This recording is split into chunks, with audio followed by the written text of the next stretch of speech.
2026 വിഷു വർഷഫലം. അവിട്ടം നക്ഷത്രക്കാർക്ക് കഴിഞ്ഞ 2025-24 വർഷത്തെ അപേക്ഷിച്ച് ഈ വർഷത്തെ വിഷു വർഷം എന്ന് പറയുന്നത് വളരെ ഭാഗ്യവും സാമ്പത്തിക പുരോഗതിയുമുള്ള ഒരു വർഷം തന്നെയാണ്. ധാരാളം പ്രതിസന്ധികളൊക്കെ അനുഭവിച്ചു പോരുന്നൊരു കാലഘട്ടമാണ് ഈ 2025 വിഷു വർഷം എന്ന് പറയുന്നത്. സമാധാനപരമായിട്ട് ഇരിക്കുന്ന ഒരു കാലമായിരിക്കും.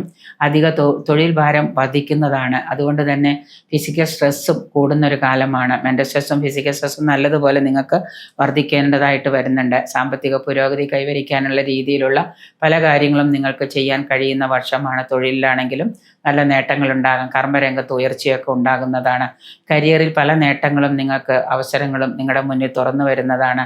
വലിയ നിക്ഷേപങ്ങളോ പ്രോജക്റ്റുകളോ ഒക്കെ നടത്തുമ്പോൾ ഒന്ന് ശ്രദ്ധിക്കുന്നത് നന്നായിരിക്കും. അതിൽ നിങ്ങൾ പണം ഇൻവെസ്റ്റ് ചെയ്യുമ്പോൾ ജാഗ്രത പാലിക്കുക.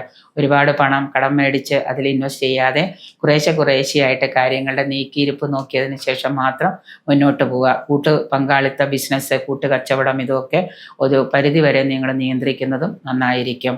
ഗുണകരമായിട്ടുള്ള കാര്യങ്ങൾ ചെയ്യുമ്പോൾ അതിൽ നിന്ന് ഗുണങ്ങൾ അനുഭവപ്പെട്ടു തുടങ്ങിയതിന് ശേഷം മാത്രം പൂർണ്ണമായിട്ട് അതിലേക്ക് ഇറങ്ങാൻ ശ്രമിക്കുന്നത് നിങ്ങളുടെ ആരോഗ്യപരമായിട്ട് സാമ്പത്തികപരമായിട്ടുള്ള കാര്യങ്ങൾക്ക് നല്ലതാണ്.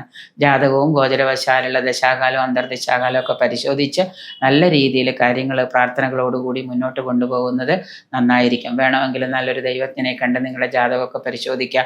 അതിനെന്തെങ്കിലും പരിഹാരങ്ങളൊക്കെ ഉണ്ടെങ്കിൽ അതൊക്കെ ചെയ്തതിന് ശേഷം മാത്രം പണം ഇൻവെസ്റ്റ് ചെയ്ത് ബിസിനസ്സുകൾ ആരംഭിക്കുന്നത് ഉത്തമമായിരിക്കും. 7ാം ശനിയുടെ അവസാന ഘട്ടത്തിലൂടെ കടന്നു പോകുന്ന കാലമാണ്.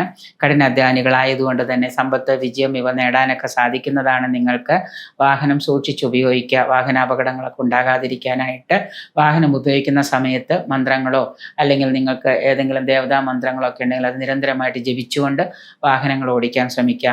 പരീക്ഷാദികളിലൊക്കെ പരാജയങ്ങൾ ഉണ്ടാകാം. അതുകൊണ്ട് നല്ല രീതിയിലുള്ള പ്രാർത്ഥനകൾ സ്വായത്തമാക്കിയതിന് ശേഷം പരീക്ഷകൾക്കൊക്കെ എഴുതാനായിട്ട് പോവുക. വിദ്യാഗുണമുള്ള യന്ത്രങ്ങളോ ഏലസുകളോ ഒക്കെ ധരിക്കുക. നല്ല പ്രാർത്ഥനകളൊക്കെ സ്വായത്തമാക്കുക. ശനിയാഴ്ച വ്രതം എടുക്കുന്നത് കൂടുതൽ ദോഷഫലങ്ങൾ കുറഞ്ഞിരിക്കുന്നതിന് ഉത്തമമാണ്. ശനിയാഴ്ച ശനീശ്വരനെ പ്രാർത്ഥിക്കുന്നതും വളരെ നല്ലതായിരിക്കും.